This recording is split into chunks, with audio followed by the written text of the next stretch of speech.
Welcome to the $1 Million Multi-Op Podcast. Here, you're going to find education, entertainment, and a little inspiration on how to get to the next level. Are you a DJ company owner that's looking for the secret sauce? Congrats, you found it. What's up, everyone, and welcome to the $1 Million Multi-Op Podcast. I'm your host, David Osborne, with BlueprintLearn.com. And on the podcast today, if you read the title, you already saw who the guest is, but I got to give a major shout out to our guest today, Matt Radicelli. Welcome to the show. What's happening? Since you said it, Matt Radicelli from mentorpods.com. I said it just like you. Just like you. You got to slow it down, man. Matt is a recurring guest on the show because he brings a lot of expertise. And, man, we just like to chop it up and have a good time. We've done some hot seats. Matt's been on one of, I think, the most popular episode of the podcast as we're getting closer to 100 episodes is still the 3 most common mistakes multi-op owners make. That was like episode, it was in the first 5, I think, but is the most popular episode. So if you haven't listened to that one, check it out. But today we're talking about a very specific topic, strategic planning. So I know what it means, but it is an easy one to scare, I think, if you don't know really what's going on with it. So let's just jump right in the shallow end of the pool, I'd say. Get our feet wet. Matt, talk to us a little bit about what it is. What is a strategic plan? What is it? Everybody thinks they know what it is. Everybody thinks it's just, well, I'm just going to plan what's happening, or I'm just going to make sure I have a goal or whatever it might be. But see, every business and every business owner that's listening right now needs to be a little bit selfish and unapologetic about the fact that the entire business, besides their mission and their vision for what they're trying to do and their core values to serve others or something, the whole business exists to serve the needs of the owner. So for a second, take a deep breath. And just remember, this entire thing that you've built and that you grind on and that you choose to work more hours in a week than if you worked at Amazon or did something else, it exists to serve your needs. Okay, so a strategic plan and the process of strategic planning is when the needs that you have and that you've identified for you and your leadership team, they come together with the needs of what the business has in order to be healthy and to survive and to get you where you want to go. And you put these two things together in such a way that it's easier and it's less stressful and there's less chaos along the way. And you just sort of wake up 13 weeks at a time and go, good job, pat yourself on the back, pat your team on the back, whatever it's going to be. And strategic planning gets you there. That's a simple framework. It's let's be unapologetic, set our sights on the things that serve us, make the business work for us, with us, and get there 1 quarter at a time, which is 13 weeks. Ooh, I'm glad you clarified that because I was going to ask for our listeners, 13 weeks, 1 quarter at a time, 4 quarters in a year. That's really your measurement metric, 1 quarter at a time. You don't want to measure every week necessarily to make your big decisions. But what are some other terms for strategic planning that might feel very approachable if you are unfamiliar with the term strategic plan? Quarterly goals is something that gets tossed around. Quarterly alignment meeting, which these are very different things. So these things are not direct synonyms. They're just related to each other. Projections, setting projections for yourself. Let's say planning in general. You know, there's lots of different things that people say and do, and there's quite a few frameworks out there. But overall, anytime you're going to sit down and thoughtfully, deliberately sketch out a plan for what's happening for the next 13 weeks, that would be known as strategic planning. However, we need to start with the end in mind, which we didn't say yet, which is that we need to be casting out 1 year, 3 years, even 5, 10 years down the line in order to make sure that we're aligned with where we're trying to go. And I'm sure we're going to get a little bit deeper on that question. I assume because I've seen your prep, I've seen the questions, I've seen how the brain works for David Osborne. So there you go. Yeah, I think we're going to get there. I think, for us and our multi-op, we definitely do quarterly meetings. We definitely have for sure, like 2025, we have a handful, 3, 4 major objectives. And then each quarter is like a smaller chunk of, and that's almost front loaded. Like the first quarterly meeting, we're like, how are we going to even try to get there? And then each quarterly meeting is like a check-in and then an adjustment to get there. But I also like the term roadmap. I like that one. It seems like you're driving in your car, you're trying to get from here to there. That works pretty well. So you said something about unapologetically serving the needs of the owner. Many people in our industry, and I'd say like any trade-based industry really, where someone was maybe an employee of a company and then they started a side hustle to be a DJ, or maybe it happened a different way. But for the most part, you were a self-employed hustler doing the thing, working the most, and then you start to build a company. That idea of I deserve this, or like this business exists and my S corporation or my LLC and I are one and the same, it can be a tough thing for some people. What advice do you give people that are really struggling with the idea that their S corporation or their LLC and them are really the same thing? I think that the synergies are a lot closer and a lot easier to describe early on. It's after you've been in business for a few years, 5 years, 10 years, that this starts to blur together. Because when you're hungry and you're young and you're scrappy, it is one and the same.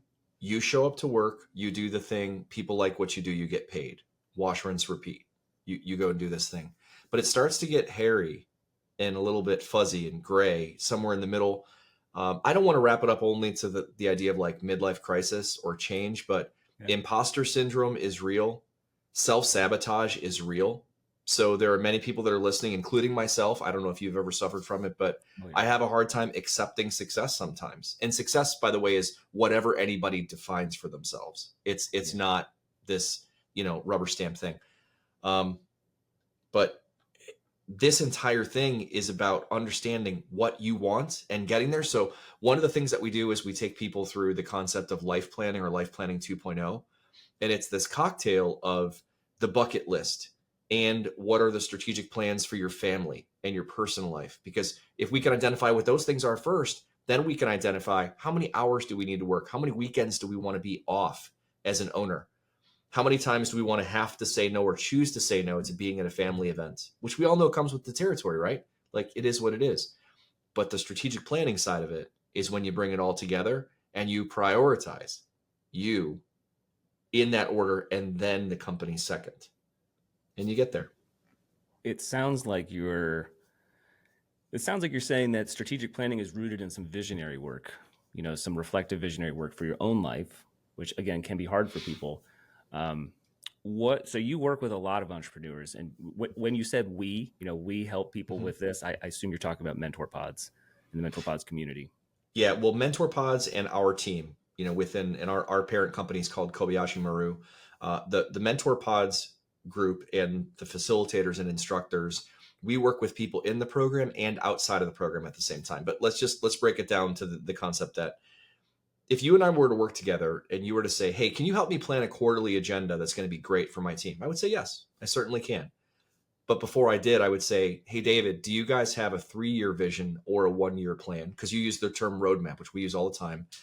Do you have a 3-year vision and a 1-year plan? Because I'd be remiss. I'd actually be making a mistake just to give you some awesome content to throw in a quarterly for next week or next month. Because what if it just has you walking around in the dark? And that's something we want the listeners to take away, is that you could have really powerful quarterly meetings with your team to get aligned about the fact that we want to provide the very best customer service to our clients, or about the fact that we want to minimize burnout, or about the fact that we want to implement this brand new thing that we just bought. We can do that.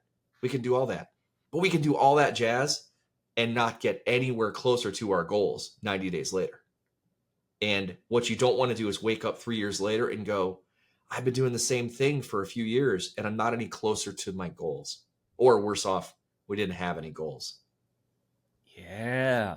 And the question that was ready and, ready to be fired out of my brain next was you just answered it, which was essentially, when you're a hustling entrepreneur and you don't have a strategic plan, what is the consequence of that? Which is, I like the way you said it. You kind of walk around in the dark. You're moving, but you don't know where, and you could be going in circles. But you also could be getting where you want to go. I want to point out that most of the people that I know that are successful in business, they created this lightning in a bottle moment. Lightning in a bottle moment where if they just went out and did the thing that they were good at and focused on being amazing for their customers and for themselves, it really started raining money more than they expected, like in the first couple phases. The thing is that you stall out. You do really, really well for X months or X years, and then all of a sudden you realize that there's been a plateau and a major change, and you can feel it. Sometimes you're naive and you don't want to accept it, and you're just being a little bit resistant to the idea that it exists, but it is real. So let's not deter those that are listening that are new to the industry or new to the idea of a multi-op from being like, well, things are like really good. They probably are really, really good for you right now. Just saying they could be better. And winter is coming for you. Yes, it is. Yes, it is. I can't, I'm like I feel like I speak so much on this podcast about the idea of putting whatever's in your head into some sort of plan or a meeting, or disseminating it down into the people that work with you, because the only way to ever manifest that next phase of reality is to get it on paper, or at least into a team meeting. Other people got to know about it. And so I think strategic planning is one great way to get it out of your head and into the heads of others. If you have a strong vision for a company and no one knows what it is, well, good luck to you. It's a secret. Shh, don't tell anyone. Yeah, right? I'm going to get there without you knowing about it. Okay. Well, let's go over that. That's probably that's a hidden gem. We read some things online, and some people tell us in some of the books that we all read that say, don't tell anybody else what you're doing. Keep it a secret, keep it to yourself. That plays to the ego side of it. It plays to the fact that, do you need to tell the rest of the world, the public, what's going on? No, you don't. But if you can't answer the question for yourself, how are your team members or your clients supposed to get excited about your vision or about what you're doing? We need to be excited and rowing all in the same direction. So don't get the whole, we're not going to tell anybody our plans confused. It needs to be out there. It needs to be hung on the wall. It needs to be discussed. It just doesn't have to be put on the internet. Yeah, I want to share a quick win that was very unexpected in the past 5 days. I drove to a wedding 2 hours away on Saturday with one of our newer staff members, who is our new video guy, right? And he was there to shoot content, and we're developing him to do all these things. And as we're driving, I shared with him my vision, my plan, I'd say my 5-year plan, really. And didn't think too much of it. We had a nice conversation about it. And then I invited him to a Chamber of Commerce lunch to start learning about small AV and some things that we're doing in that environment. And at this chamber lunch, you pass around a microphone and everyone talks about their business. Well, I was like, you don't have to speak. He's like, oh, I'll speak. So he got the microphone and I was like, I don't know what's coming.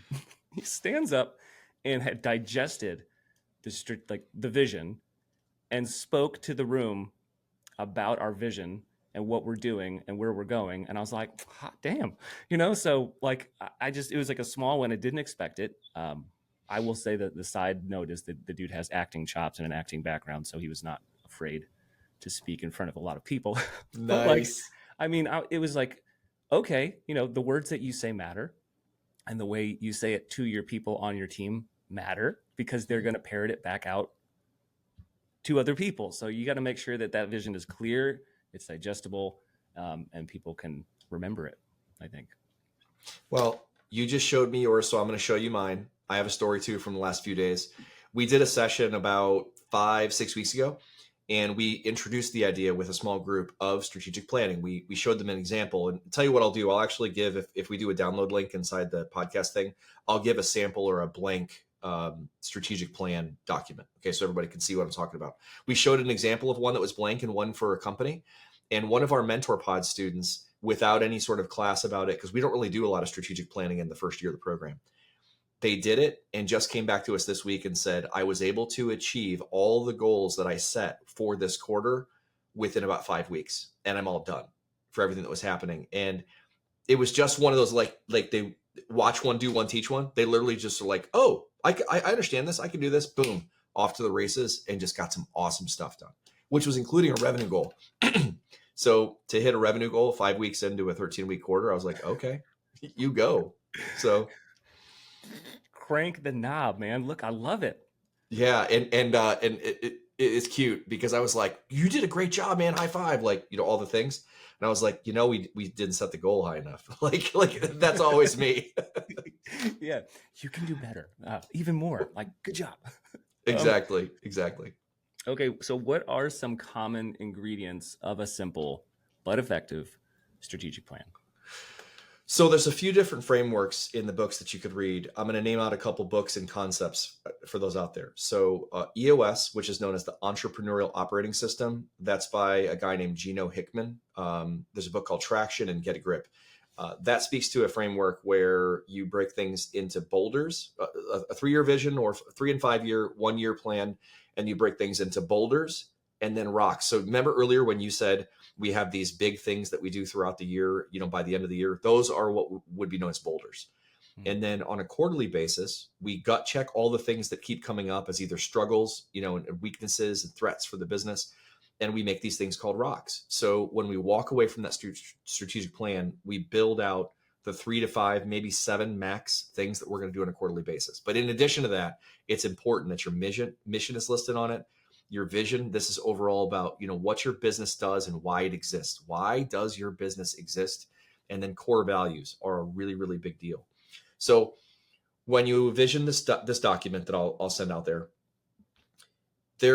it's like painting a picture, and you have to make sure that when you draw the scene, of the hill and the trees, we need to add detail. We need to add some birds in the trees. We need to add a little bit of longer grass around the edge of the lake. We need to show which direction the sun is shining and put a shadow in. A strategic plan is like that. We can say the thing, but I need you to just be able to describe to me. Tell me about the traits. Tell me about the things that are happening and that you feel when this occurs. So by the end of the year, you might have said for yourself, David, David Osborne is now not working 62 hours a week. His average is now 50 hours a week by the end of the year. And he is home for dinner 3 nights a week. See, these are personal positions. Yep. But if we can reinforce the personal positions, we can make the business serve our needs for those. So anyways, go ahead. I'm long-winded. Let's go. No, that was great, because the follow-up to that is, okay, and I'm going to use your example. Want to be home 3 days a week for dinner. Okay. Yep.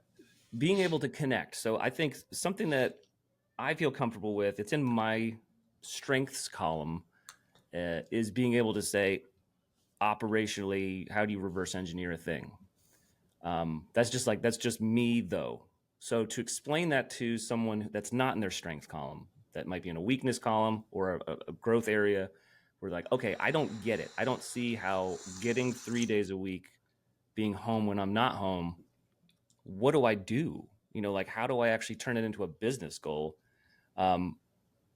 What's the process for thinking through that to, get a plan together to make something like that's personal happen? I don't want to oversimplify it, but some people on that they're listening right now need to hear this phrase, just do it. It's not a Nike commercial, but there's a certain profile, certain personality that needs to hear just do it. Others need to hear this. It's okay for you to copy people. Doesn't mean jack it, doesn't mean bite on them. It means if you emulate success, you will be successful. So those 2 first things will get about half the people through it. The other half, they need some help. So let's speak to the other half. Let's speak to those of you, and let me identify who's listening. Some of you that are listening right now can see a thing like the strategic plan that I mentioned a second ago, or hear somebody inspirational or get excited about David saying, I'm home for dinner 3 nights a week and you can too. You can be too. And you can just boom, snap your fingers and make it happen. And you can put it into place. The other half can't. Let's talk to those people. The other half need to identify what it is that's happening for them, like a roadblock that's stopping them from doing it. So we ask during the strategic planning process, what are the roadblocks that are stopping you from achieving this goal or a series of goals? And we go down to the who is stopping you, what is stopping you, why is it stopping you, what would you do to remove it? Is that also who or why or when would you do that? And if you journal and work through those things, either in conversation or on paper, it becomes abundantly clear what you have to do to lift that gate out from under you or from in front of you and be like, okay, well now, and here's the harsh truth. Now it's a choice. Are you not home for dinner because you don't want to be or because you haven't? That's deep, right? Oh. Go ahead. I see it on your face. I see it. I know this journey. Well, let's tell the audience because maybe they don't get it yet. Yeah, I think there's a lot of external blame of things that you are not. I don't want to say directly. Yes, it is, but there's a lot of times in our lives, and I think the older you get, the more you see it. But there are many things that you're like, well, I can't do that because, and you have a thing to blame. Well, I've got meetings from 5 to 7 every day. I take sales calls from 5 to 7. I have to do sales. I have to do sales from 5 to 7. If we don't do sales, we don't eat. If I don't do sales, we don't eat. Mm-hmm. And I wouldn't even say it's a limiting belief. There's an underlying issue that I would rather work than do the thing that I'm saying I want to do, and I'm propelling a myth that it's true. I think you can find that in a lot of spaces, like, because I know a lot of people in our industry that when they're home on the weekends, they don't know what to do with themselves. They're like, oh, totally. I'd rather work 100 events a year because I don't know what to do with myself. So that's a huge part of it. And I think in the roadblock, when you say who is blocking you, there's a little voice that you probably ignore. And it's like, it's me. Nope, someone else. You're like, it's me. I'm my own worst enemy here. But that's something to work through. And that's a very powerful, if you're honest, you can start going, okay, I actually have like 6 months of self-improvement work to do before I'm ready to do that. We've been leaning into the personal side of the examples for strategic planning, but there are some really, really amazing benefits here. And actually it's probably from business perspective, it's even more important. It's a big joke in the industry that everybody spends their money on gear and that, profitability and, the idea of, bottom feeding clientele and other things, like all of these things are directly affected by strategic planning. So if we go back to the roadblocks and we identify that these are the challenges in the business and this is where I'm trying to get to. Let's talk about gear for a second. These are the challenges in the business. I don't have a lot of money. I spent $22,000 on gear last year. Maybe I identified, maybe I didn't have to, whatever it is. How much do I need to spend this year? When am I going to spend it? What am I going to spend it on? I've done this in the calm, cool light of day without being pressured at a DJ convention because everybody else is buying the brand new thing to go do the thing. So imagine that you get to make that choice and you have a plan because you planned for exactly how much profitability you were going to have. And you knew that this is how much money you had to spend. That's an example of how strategic planning helps you because it gives you the confidence, the clarity, which is what you just described a second ago, the clarity to know the difference. Because let's bring it full circle. If you had the plan, had the clarity and blah, blah, blah, now you just made a choice. You made a decision to override. You made the profit. You just decided to dump it into more gear. That's your choice. We're not going to blame anybody but ourselves for that. It's a choice. I said this, I think it was on the Casey Campbell podcast, but I said this once before, and it's something I stumbled on recently, a quote. It is, you can act your way into a new way of thinking way easier than you can think your way into a new way of acting. That's deep. Meaning if you, like I think a lot of people are familiar with the Dave Ramsey style of the envelope system with your money. Yeah. And if you're not, the quick synopsis is, probably your grandparents that had cash to pay for everything would put money in an envelope for groceries. And then once that $200 is in an envelope, it's not spendable on anything else. I like to apply that mentality to a lot of things in my life when I try and level up in a strategic planning way. For example, like if recently I went from exercising 2 days a week to 4 days a week.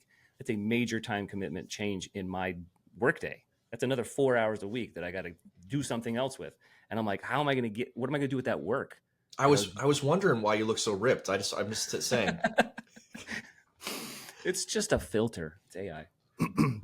And I was like, okay, well, if I'm going to put that time in an envelope and seal it, and it's no longer available, but I still have the same amount of stuff to get done, I have to explore delegation. I have to explore Upwork. I have to explore different priorities or partnerships or other ways to get that same stuff done, because now that time is now unavailable, and I'm not going to take it somewhere else.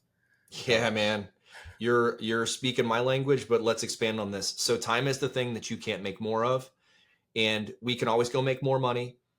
We can choose to take a different path on something, but we don't get any more time. So like this whole idea is you could get in your car right now. You're in Athens, Georgia.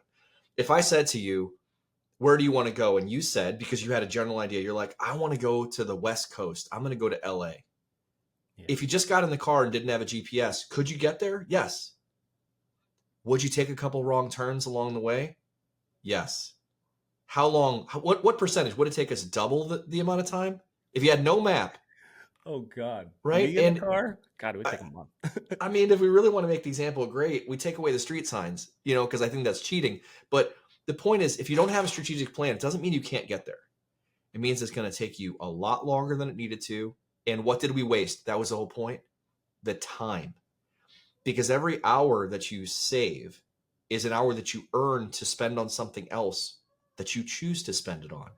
Yeah. Strategic planning is about getting there faster and with less detours and bumps and bloody noses and black eyes, personally and business-wise.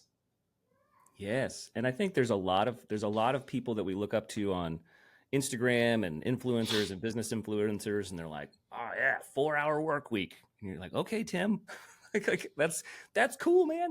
But you got to understand that so many of those frameworks and so many of the things that are like, oh, I only spend 6 hours on this business and I have 9 businesses. And how do you do that? You're like, well, you're deciding that you're only going to spend X number of hours on a thing.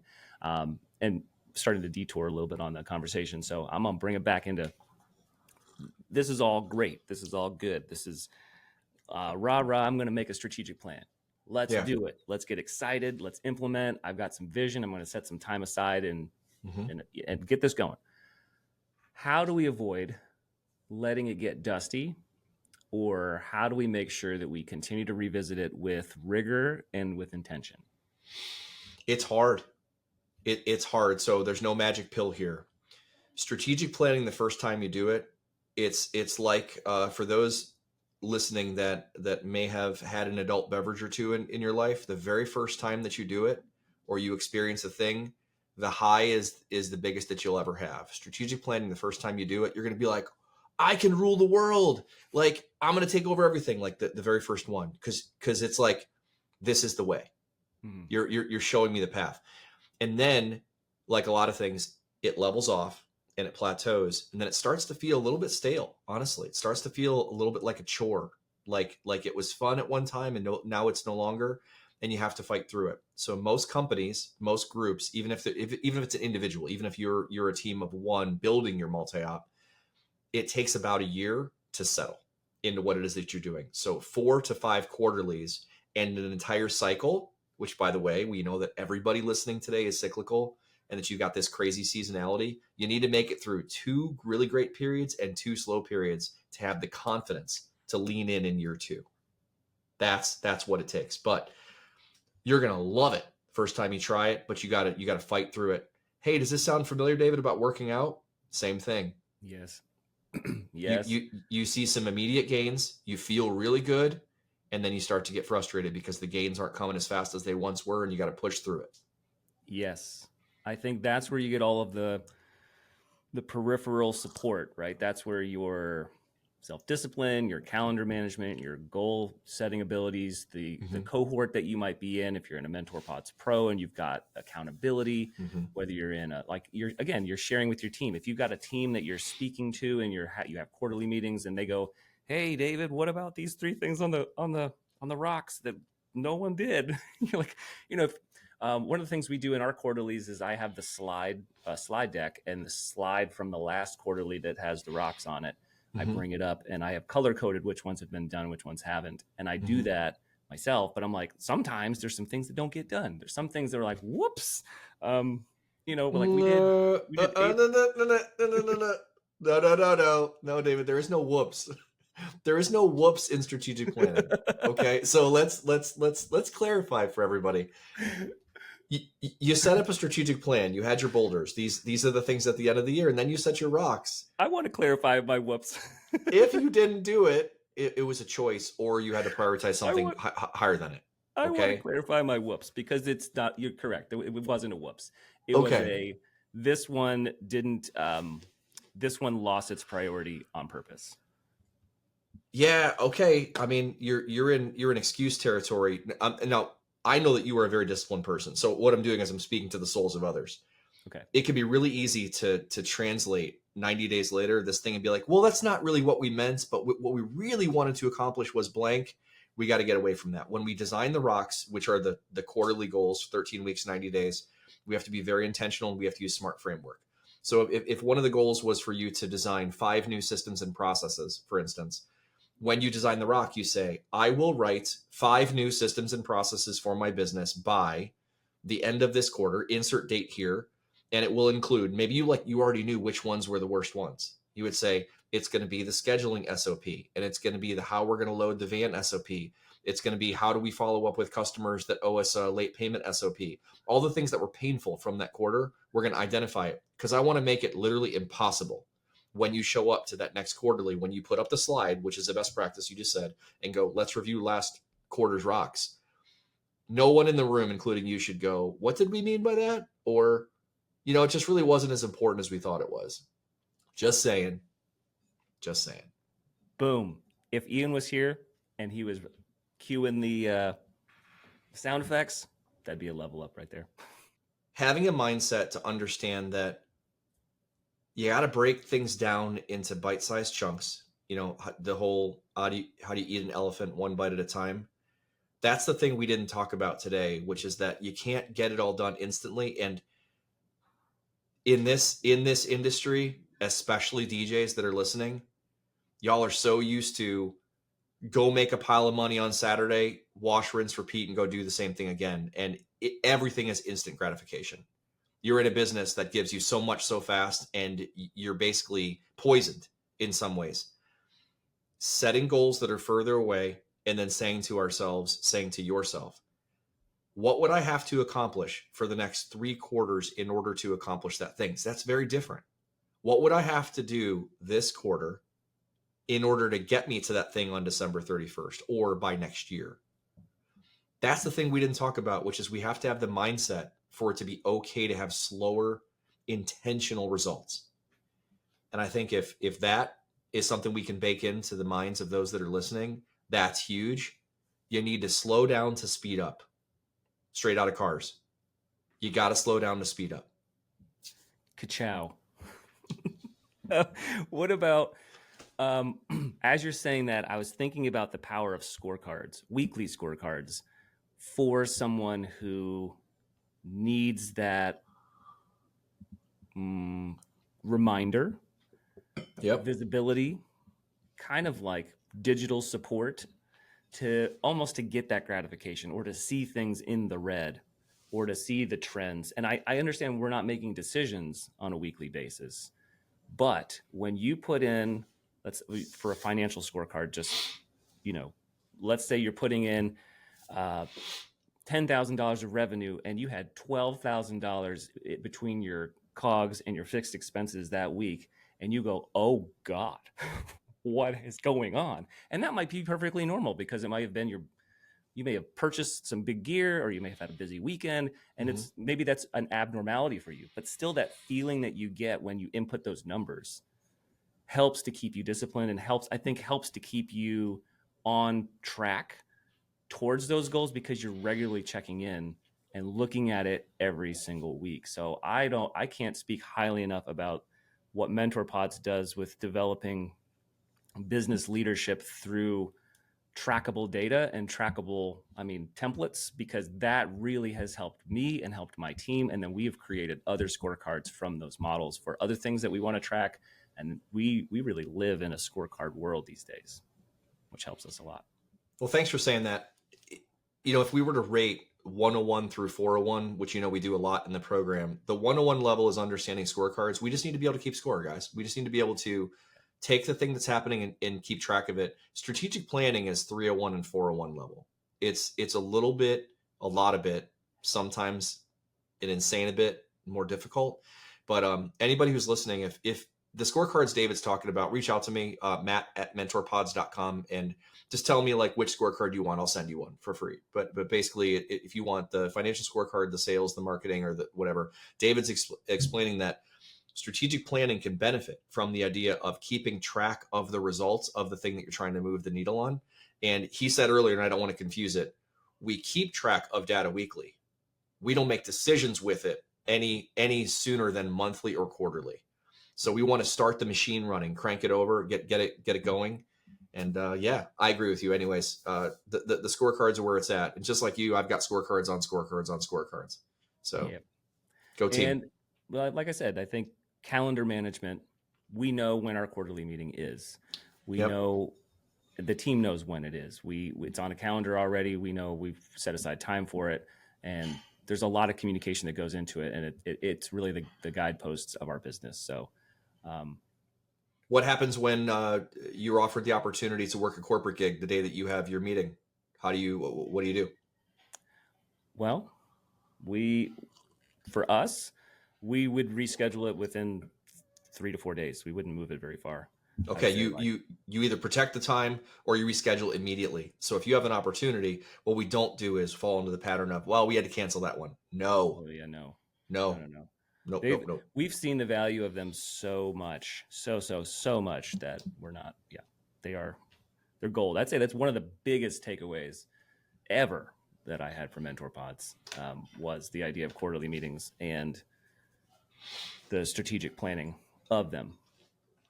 There's so much stuff we didn't talk about. We need to do a part 2 on this because we probably need to get into nitty gritty about the best practices of actually doing the thing. Ooh, teaser. I like it. Just saying. I like to call it job security when I drop a little line like that in a podcast. I love it. Oh, well, Matt Radicelli, thank you so much for your time. And guys, as always, there's lots of resources, blueprintlearn.com, mentorpods.com. Hit us up. And thank you again, Matt.